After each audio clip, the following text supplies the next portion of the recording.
რაღაც სიტყვებს ვცდილობ, რომ ქართულშიც ვიპოვო შესაბამისი სიტყვა, ანუ შემსრულებელი, theater maker, აგრეთვე ვფიქრობ დიდი ხანი რა უნდა დავარქვა ქართულად და ბოლოს თქვი თეატრის შემოქმედი, ან რამე ეგეთი. ქორეოგრაფი და პროფესიის ასეთი, თქვათ, აღწერილობა დღევანდელ თანამედროვე ხელოვნებაში არ არის გამონაკლისი. ანუ ესეთი გაყოფა, რომ ხარ ან მოცეკვავე, ან ქორეოგრაფი, ან ვიზუალ არტისტი აღარ არსებობს. არამედ ვიზუალური არტისტებიც ხშირად ქორეოგრაფიას აკეთებენ, ან პირიქით ქორეოგრაფები ინსტალაციას აკეთებენ. და თავისთავად თანამედროვე ხელოვნებაშიც დღეს უფრო თეატრზე და ცეკვაზე ვილაპარაკებ, მაგრამ თანამედროვე ხელოვნებაში ერთი მიმართულებაც და ერთი ჭეშმარიტებაც აღარ არსებობს. აგრეთვე თანამედროვე ხელოვნებაში აქედან გამომდინარე ზოგჯერ ძალიან რთულია შეფასება. ნუ ყოველთვის არსებობდა ცუდი ხელოვნება, კარგი ხელოვნება, საშუალო ხელოვნება. შეიძლება დღევანდელობაში უფრო ფართო გახდა თავის სპექტრი ხელოვნების, რომ ბევრი რაღაცა შეიძლება დაარქვა ხელოვნება და ძალიან ბევრ დარგში არის გამოყენებული. და თავის დარგებს აქვს თავიანთი შეფასებების, ასე ვთქვათ, კრიტერიუმები, ხო? კომერციულ ხელოვნებას თავიანთი ინტერესები აქვს, ზოგჯერ ხელოვნება, ვთქვათ, პროპაგანდის ნაწილიც არის, ამასაც თავისი ინტერესი აქვს და არსებობს კიდევ, ვთქვათ, ხელოვნება, რომლის ან წრე, ან დისკურსი, რომლის ამბიცია არის, რომ იყოს კრიტიკული და ახალი ცოდნა შექმნას. ამ წრეებშიც კი, ასე ვთქვათ, ამ ალტერნატიულ ხელოვნებაშიც კი ჩდება, ანუ კითხვის ქვეშ იდგება ეს საკითხი, რამდენად, ვთქვათ, ეს ფართო პუბლიკისთვის არის მისაღები თუ მხოლოდ პროფესიონალებისთვის არის ეს ცოდნა, ვთქვათ, მისაღები. ანუ იქაც ბევრი საკამათო საკითხია, თავისთავად კამათი არ არის, ვთქვათ, რამე ნეგატიური, არამედ პირიქით კამათი ერთ-ერთი მნიშვნელოვანი, ვთქვათ, სტრატეგია და ინსტრუმენტია, რომ წინ წახვიდე და რაღაცები გაიაზრო და ახალი კითხვები დაუსვა ყველაფერს. დღევანდელი თემის, რა თქმა უნდა, ლექციის სახელი დავარქვი დემოკრატიული პროცესები თეატრში და ცეკვაში. და ეს თემა შეიძლება იყოს ძალიან ფართო, ბერძნული თეატრიდან რომ დავიწყოთ და შუა საუკუნეების თეატრითაც შეიძლება შემოიფარგლოს, მაგრამ მე უბრალოდ რამოდენიმე მაგალითს მოვიყვან მე-20 საუკუნის, ძირითადად დასავლური ხელოვნებიდან. ანუ დავიწყებ მერი ვიგმენით, ესე კი ეს მოცეკვავე იყო, ერთ-ერთი მნიშვნელოვანი წარმომადგენელი ექსპრესიული ცეკვის, აუსდრუგსტანცა ერქვა გერმანიაში, ანუ გამოხატვის ცეკვა. მერი ვიგმენი მოკლედ ბევრი მოცეკვავე იყო ამ პერიოდში ძალიან მნიშვნელოვანი, მაგრამ ამოვირჩიე, თქვათ, ეს მაგალითი და გაჩვენებთ.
თუ შეგიძლიათ უბრალოდ აღწეროთ თქვენი სიტყვებით რა ნახეთ?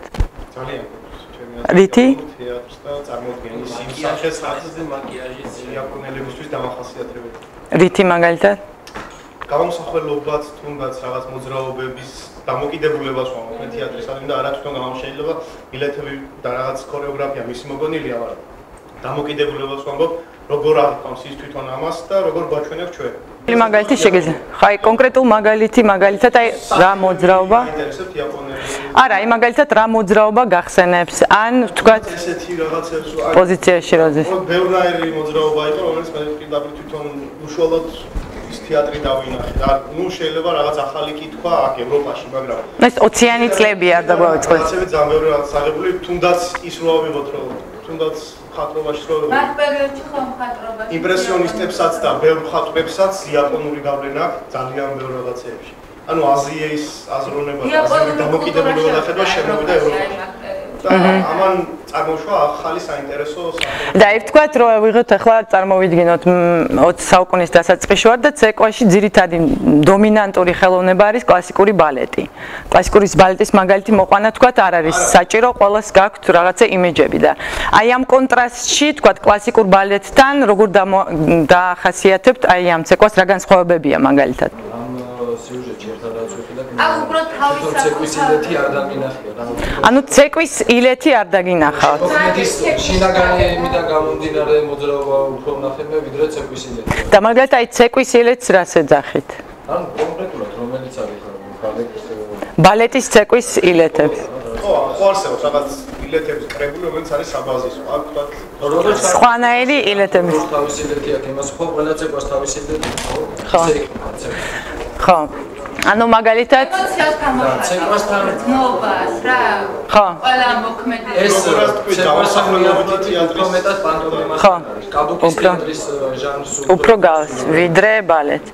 და ნუ ეს ერთ-ერთი მნიშვნელოვანი თქვათ კიდე რა იყო ამ პერიოდისთვის, რომ ბალეტს ეწინააღმდეგებოდა რა თქმა უნდა ეს მოძრაობა და ზუსტად თქვენც რაც თქვით, რომ აი გრძნობების გამოხატვის თავისუფლებაზე იყო იქ საუბარი და ბალეტის ესთეტიკის დანგრევის. ანუ ბალეტის ესთეტიკამ ჩამოაყალიბა ძალიან საერთოდ კლასიკური პერიოდიდანაც მოდიოდა რა არის კარგი, რა არის ცუდი, რა არის მაღალი და წმინდა, რა არის დაბალი და იყო ერთი მოცეკვავე რომელიც ამას იყენებდა ნიჟინსკი.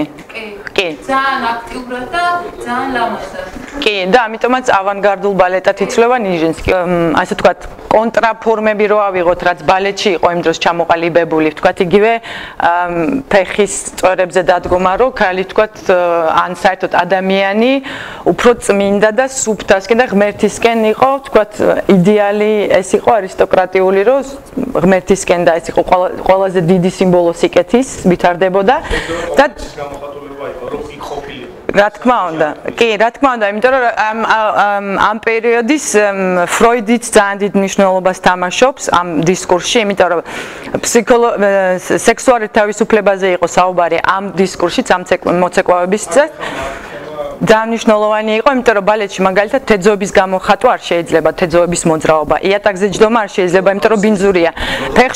ფეხშველა სიარული არ შეიძლება, იმიტომ რომ სიბინძურად ითვლებოდა ეს ყველაფერი, ეს აზროვნებიდან გამომდინარე და იქ ძალიან ბევრი მოცეკვავე ლაბანი მაგალითად ამ ქალის მასწავლებელი, შიშვლებიც დადიოდნენ ბუნებაში და ამბობდნენ, რომ პირიქით ბერძნული ესთეტიკა მაშინ როცა შიშველი სხეული იყო ლამაზი და ასე შემდეგ, ამის კულტს აკეთებდნენ და პირიქით სექსუალურ თავისუფლებაზე იყო საუბარი და ეს ფროიდთან ძალიან დაკავშირებულია. ბერძნული თეატრი ფროიდისგან ძალიან განსხვავდება, ხო? რა თქმა უნდა, მაგრამ ეს არ ნიშნავს, რომ მეთქი იმ პერიოდის აზროვნებას, რომ ეს ყველაფერი შეეთავაზებინათ ადამიანებისათვის. და რა თქმა უნდა, აღმოსავლური კულტურის ინტერესი ძალიან დიდი იყო, იმიტომ რომ ახალ წყაროებს, ახალ ინსპირაციას ეძებდნენ, იგივე სუფისტური ცეკვებიდან, სუფისტური ფილოსოფიიდან იყო გავლენა და იგივე ფროიდიც ახდენს, რა თქმა უნდა, იმ დისკურსში ძალიან მნიშვნელოვან გავლენათ არის და ინსპირაციათ, იმიტომ რომ ასე ვთქვათ, აი ეს ბალეტში რაც კორსეტი იყო ჩამოყალიბებული ადამიანი, რომელიც გეომეტრიულად დგას და ეს არ შეიძლება ისედაც მარტო ამაღლებული უნდა იყოს,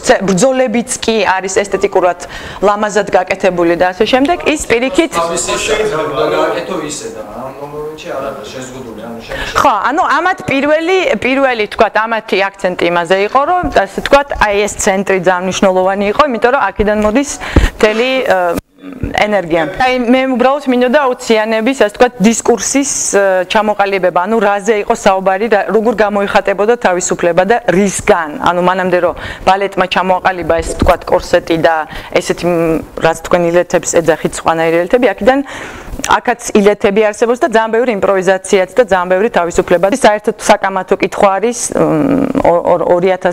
2000 წლებიდან საერთოდ რა არის ცეკვა, ამასაც ძალიან დიდ კითხვას უსვამენ, მოძრაობა არის თუ არა ცეკვა. ამაზე ცალკე თუ მოვასწრებთ იქამდე მივალთ.